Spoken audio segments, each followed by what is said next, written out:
Je vous remercie. La parole est maintenant à Monsieur Frédéric Cabrolier.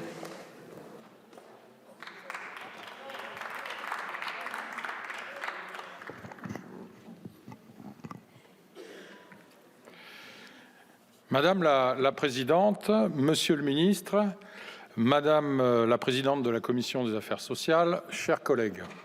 Le partage de la valeur dans les entreprises entre les salariés et les actionnaires est un des enjeux majeurs dans les années à venir, à la fois pour le pouvoir d'achat et pour réconcilier les Français avec le monde de l'entreprise.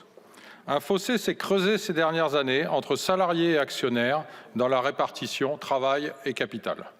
On observe ainsi sur les 30 dernières années une déformation du partage de la valeur ajoutée en faveur du capital et au détriment du travail. L'accord national interprofessionnel qui a été voté en février 2023 voit une majorité de ces articles transposés dans ce projet de loi, ce qui permet de faire un pas de plus vers le développement des dispositifs existants au profit des salariés. Le déploiement de la participation et de l'intéressement dans les entreprises de moins de 50 salariés devrait se traduire par plus de productivité dans les entreprises. La possibilité de négocier un accord de participation d'ici juin 2024 avec une liberté totale sur la fixation de la formule du calcul de la participation, qui peut être moins disante que la formule légale, ou la généralisation des dispositifs de partage de la valeur aux entreprises de 11 à 50 salariés qui réalisent des bénéfices récurrents, doivent permettre d'étendre la participation dans les entreprises de moins de 50 salariés. La volonté de faire bénéficier aux salariés des bénéfices exceptionnels de leur entreprise entend répondre à une question de justice sociale, même s'il est regrettable que le législateur n'ait pas défini ce qu'est une augmentation exceptionnelle du bénéfice, ce qui a d'ailleurs été dénoncé par le Conseil d'État.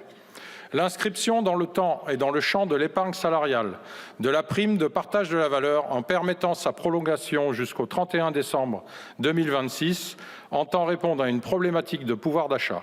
Le Conseil d'État estime toutefois que le critère de la taille de l'entreprise, à savoir moins de 50 salariés, pour pouvoir bénéficier de l'exonération de l'impôt sur le revenu en cas de placement dans de l'épargne salariale, porte atteinte au principe d'égalité devant l'impôt.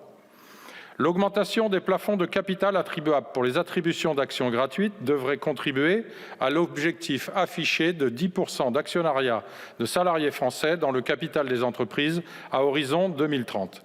Il s'agit d'un enjeu de souveraineté économique, de confiance et d'implication à long terme des salariés dans leur entreprise et un renforcement de la responsabilité sociale des entreprises. Toutefois, certains dispositifs posent question, comme le nouveau plan de valorisation de l'entreprise qui consiste à intéresser financièrement les salariés à la croissance de la valeur de leur entreprise. En venant en concurrence avec l'actionnariat salarié, plus compliqué à mettre en œuvre, ce nouveau dispositif risque de fragiliser l'édifice de l'actionnariat salarié dans certaines entreprises cotées. C'est pourquoi il faudrait réserver ce nouveau dispositif aux entreprises non cotées. Il est nécessaire d'assurer une meilleure lisibilité de ces dispositifs de partage de la valeur, ainsi qu'une certaine stabilité, tant sur le plan législatif que sur le plan socio-fiscal. Il est également important que le développement de ces outils de partage de la valeur ne se fasse pas au détriment de l'augmentation des salaires, qui reste le meilleur partage de la valeur. Dans le cadre des négociations obligatoires prévues par le Code du travail, il faudra imposer des négociations séparées sur les salaires et sur les dispositifs d'épargne salariale, comme demandé par les organisations syndicales. En effet, la participation et l'intéressement représentent 6% de la masse salariale dans les entreprises où elles ont été mises en place, selon le CNRS, et un tiers de ces 6%, soit 2%, ont eu un impact négatif sur les augmentations de salaire. Aussi, en parallèle de ces développements d'outils de partage de la valeur, le Rassemblement national permettra aux entreprises qui le souhaitent d'augmenter les salaires de 10% jusqu'à 3 fois le SMIC en exonérant les charges patronales afférentes. Enfin, les chiffres de partage de la valeur sont faussés par la pratique de la fraude fiscale, évaluée à environ 40 milliards d'euros, soit 1,6% du PIB, Aujourd'hui, les distorsions de politique fiscale entre pays font qu'on estime que 2 à 5% de la valeur ajoutée des entreprises françaises est déplacée à l'étranger, ce qui grève bien entendu la participation des salariés.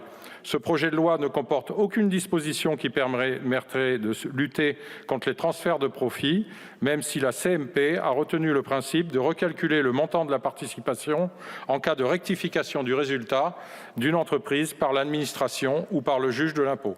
Ainsi, même si ce projet de loi a des manques et que nous suivrons attentivement l'engagement du gouvernement à procéder par voie réglementaire sur certains articles, nous voterons ce projet de loi. Je vous remercie.